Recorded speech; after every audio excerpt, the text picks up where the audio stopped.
এত সুন্দর নরম সঠিক মেজারমেন্ট সহ আপনাদের সঙ্গে এই আমের ফুলুরিগুলো শেয়ার করলাম। এই যে দেখুন, আপনারা এই যে হাতে চিপলেই কিন্তু আপনারা দেখেই বুঝতে পাচ্ছেন এগুলো কত নরম হয়েছে। আর একটা কেটে আপনাদেরকে দেখাই যে এটা ভেতর থেকে কত সুন্দর। এই যে দেখুন, পুরোটা একদম জালিদার, কত সুন্দর। আপনারা দেখে নিশ্চয়ই বুঝতে পাচ্ছেন প্রত্যেকটা কিন্তু ওই রকমই হয়েছে, প্রত্যেকটা।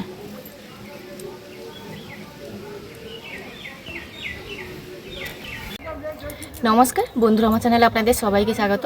পাকা আমের সিজনে অনেক রকমের রেসিপি আপনাদের সঙ্গে শেয়ার করেছি, বা আপনারা কিন্তু অনেক রকমভাবে অনেক রেসিপি খেয়েছেন। আজকে আমি কিন্তু পাকা আমের একদম নরম তুলতুলে ফুলুরি বানাবো। এটা একবার খেলে কিন্তু বারবারই মন চাইবে খেতে। চলুন দেখে নেওয়া যাক কীভাবে বানাচ্ছি। এখানে একটা পাকা আম নিয়েছি, আর আমটা কিন্তু অতি অবশ্যই মিষ্টি হতে হবে।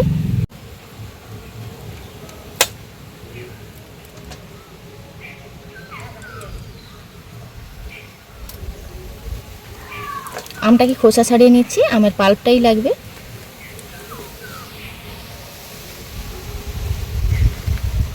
আমটাকে ছাড়িয়ে নিয়েছি, এবার একটা গ্রেটারের সাহায্যে গ্রেট করে নেব।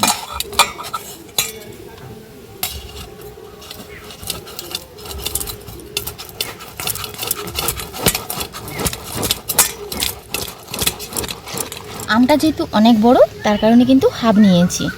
আর আমের পাল্প কিন্তু বেশি দেওয়া যাবে না, বেশি দিলে পরে কিন্তু ফুলুরি ভেতরে কাঁচা থেকে যাওয়ার চান্স থাকে।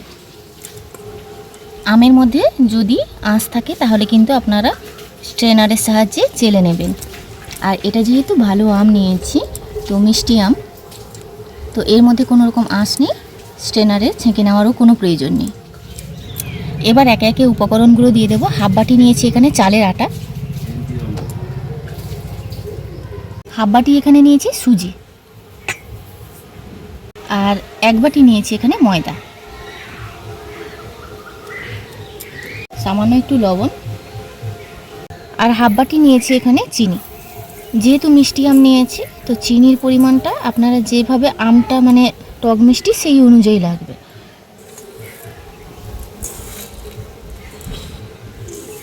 এবার এটা কিন্তু একটু হাত দিয়েই মাখতে হবে।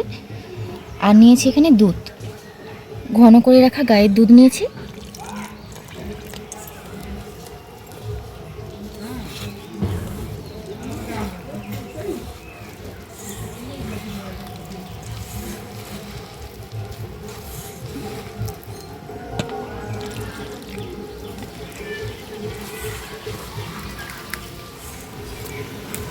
এই ব্যাটারটা কিন্তু একটু হাত দিয়েই মাখতে হবে। আর যত ভালোভাবে মাখানো হবে ফুলুরিগুলো তত ভেতর থেকে কিন্তু জালিদার হবে। যেভাবে আমরা তালের বড়া বানাই ঠিক ওই রকমভাবে অল্প অল্প দুধটা দিতে থাকবো।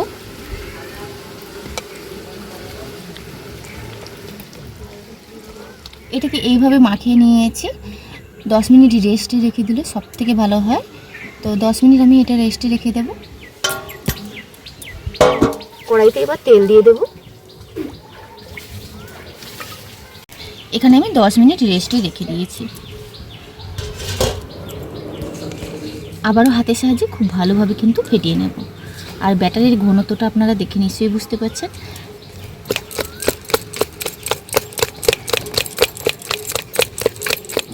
তেলটা গরম হয়ে গেছে, এবার ছোট ছোট যেভাবে আমরা তালের ফুলুরি বানাই ঠিক ওইভাবেই কিন্তু বানিয়ে নেব।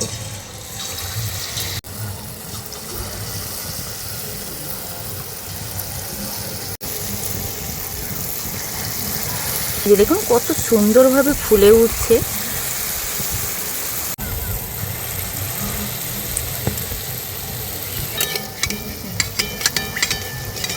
আপনা আপনি কিন্তু ভেসে উঠবে। এই যে দেখুন, এইভাবে খুন্তিটা দিয়ে একটু নাড়াতে থাকবে। একদম গোলাপ জামের মতন ফুলছে।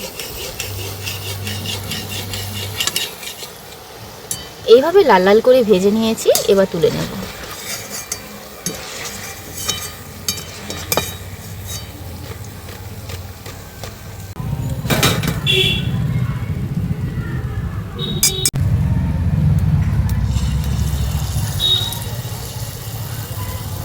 আবারও কিন্তু ওইভাবে দিয়ে দিচ্ছি।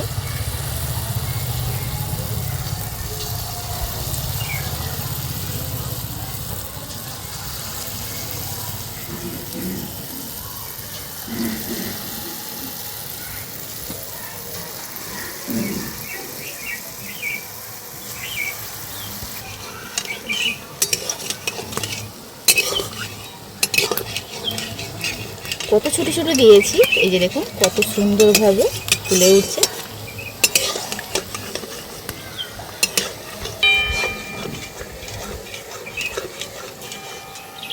পুরো গোলাপ জামের মতন দেখুন ফুলে উঠেছে। আর এটা যদি আপনারা চিনি রসে ফেলে দেন, পুরো গোলাপ জাম খাচ্ছেন না আমের ফুলুরি খাচ্ছেন না তালের ফুলুরি খাচ্ছেন, মানে পুরোটাই গুলিয়ে ফেলবেন।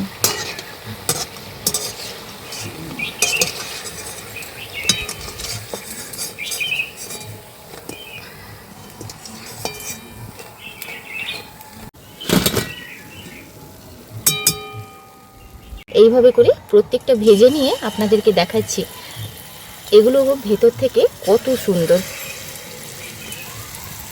আর এখানে আপনারা কিন্তু নারকেল বা বাদাম দিতে পারেন। আমার হাতের কাছে এটা ছিল না বলে দিইনি।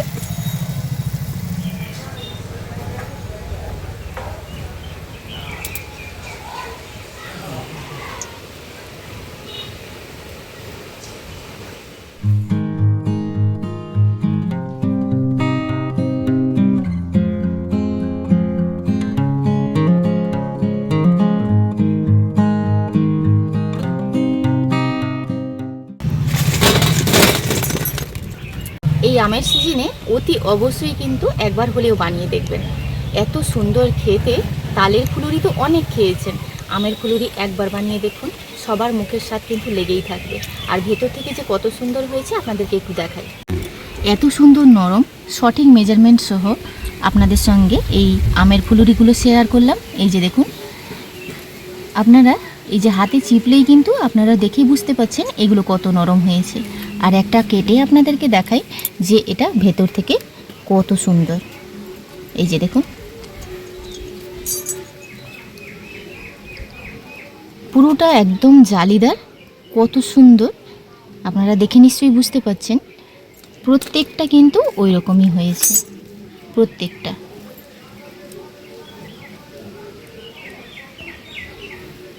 আর প্রথমেই আমি বললাম এই মেজারমেন্টে বানাবেন, ভেতর থেকে যতটা জালিদার হবে এবং এরকম নরম তুলতুলে হবে। আপনারা চাইলে কিন্তু এতে কাজু বাদাম এবং নারকেল কুচনো দিতে পারেন, তাতে করে আরও ভালো হবে।